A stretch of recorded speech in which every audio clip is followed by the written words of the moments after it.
Kuidas sulle see meeldib, Elon Musk? Kui Starlinki satelliitsidesüsteem on endiselt Ukraina armee silmadeks ja närvisüsteemiks ilma liialduseta, siis Hiina näitas esimest korda avalikult relva, mis suudab selle süsteemi rivist välja lüüa. Need on mikrolainega hurid, võimsusega kuni 100 gigavatti. Ja peaaegu samal ajal ilmus välja midagi veel hullemat.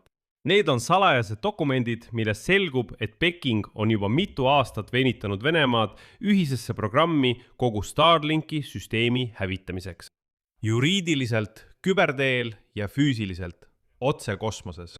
Selles saates on 3 osa. Kõigepealt just see Hiina superrelv.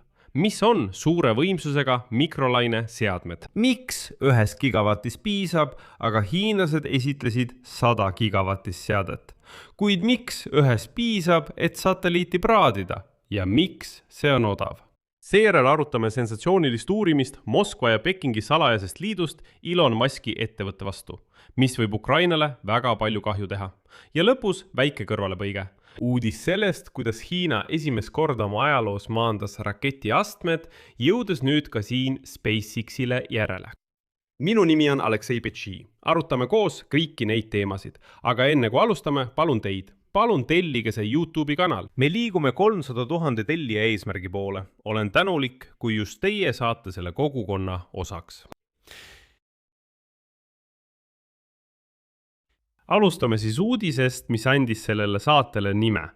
Hiina esitles täna esimest korda avalikult suure võimsusega mikrolaine relva. Inglise keeles on selle lühend HBM. See suudab anda kuni 100 gigavatti võimsust. Ja see võimsus kaitseteadlaste sõnul on piir, mis võib muuta sõja tulevikku.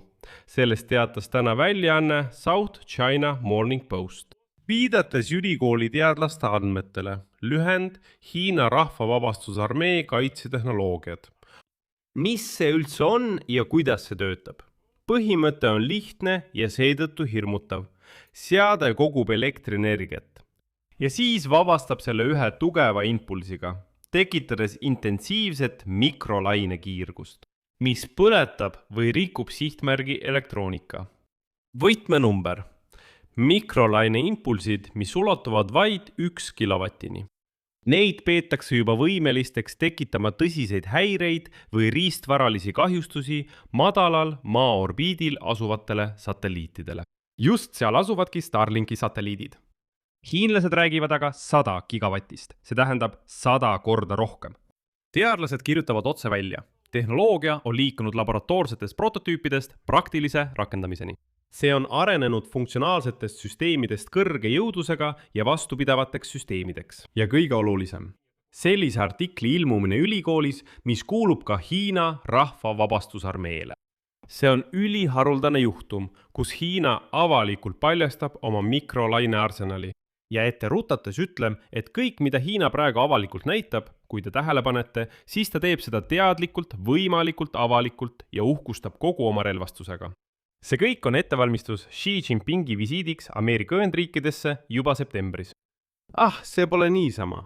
Hiina korraldas just praegu näiteks oma ülivõimsate ballistiliste rakettide starte. Nad ei uhkelda oma allveelaevadega niisama just praegu. Ja mitte niisama praegu, nad avalikustavad oma tegelikke tuumarelvaplaane ja nii edasi. Aga lähme tagasi mikrolaine relva juurde. Miks see relv on just Starlinki vastu? 2 põhjusel. Esimene põhjus on hind. Kaitseteadlased rõhutavad, et see tehnoloogia suudab ohustada madalal orbiidil asuvaid satelliidivõrke nagu Starlink väga madala hinnaga. Idee on asümmeetriline, odav impulss kalli satelliidi vastu. Teine põhjus on löögi puhtus. Erinevalt tavalisest satelliidi vastasest relvast ei tekita mikrolained selliseid kosmoseprügipilvi, mis ohustaksid ka ründajat ennast. Need lihtsalt summutavad elektroonikat. See tähendab, et annab ka teatava eitamisvõimaluse.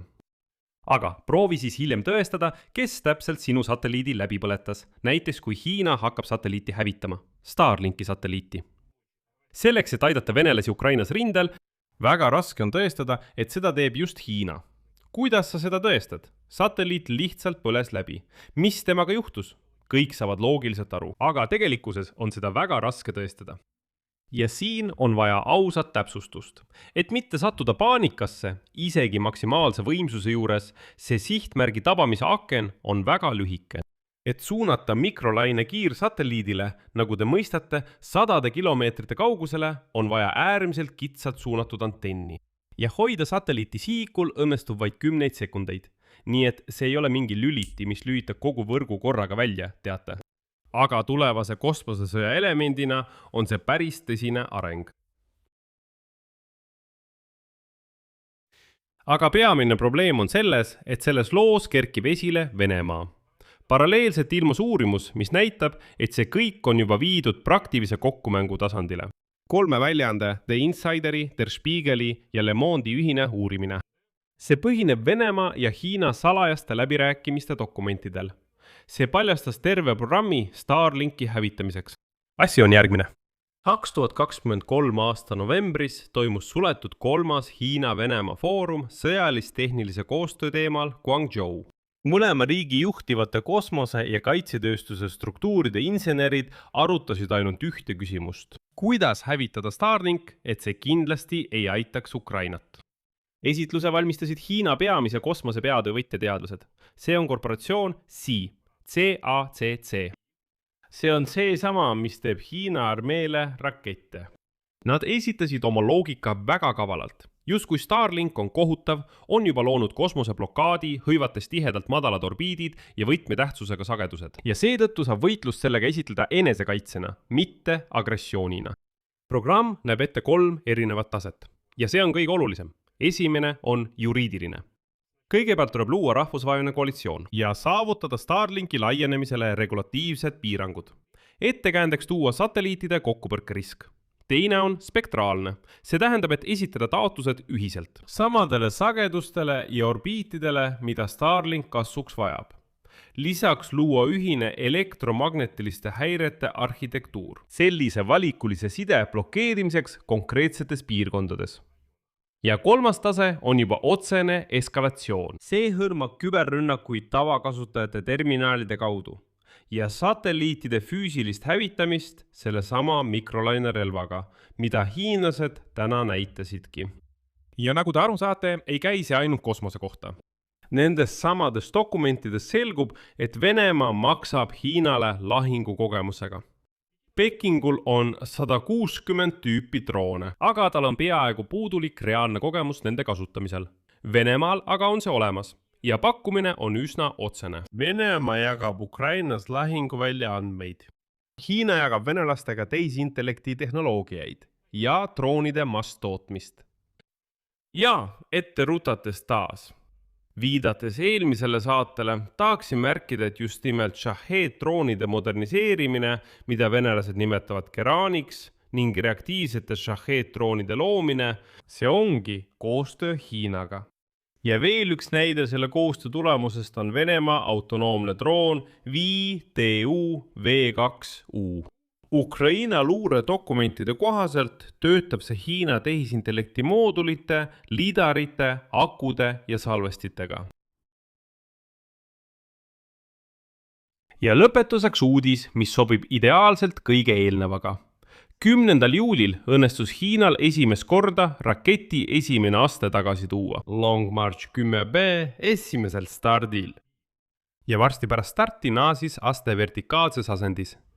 Ning see võeti vastu merel asuval platvormil.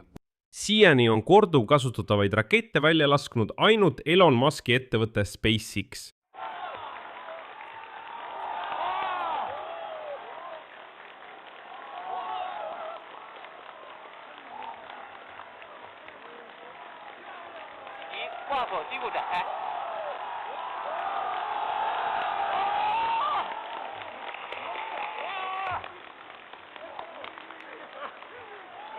Miks see on selle saate kontekstis oluline? Sest korduv kasutatavus on täpselt see, mis võimaldab SpaceXil neid Starlinki satelliite odavalt ja mis veelgi tähtsam, sageli toota ja orbiidile saata. Nüüd on ka Hiinal oma korduv kasutatav rakett ja seda astet kavatsetakse uuesti lendu saata juba selle aasta lõpuks. Teisisõnu, Peking asub, ütleme nii, Starlinki hävitama korraga 2 suunast. ühelt poolt mikrolainerelvaga ja teiselt poolt õpib ta oma enda satelliidirühmi sama odavalt orbiidile saatma nagu Elon Musk. Seetõttu võib öelda, et võidujooks madalale orbiidile on ametlikult saanud uue külma sõja üheks peamiseks rindeks. Siia panen 3 punkti, kirjutage oma arvamus ja järeldused selle video alla kommentaaridesse. Telli kanal, vajuta kellukesele ja ära unusta vajutada meeldib nuppu. Kui soovite kanali tööd toetada, saate seda teha ükskõik millise annetusega. Lingid ja rekvisiidid leiate selle video kirjeldusest. Sellega on kõik. Hoolitsege enda eest, kõike head!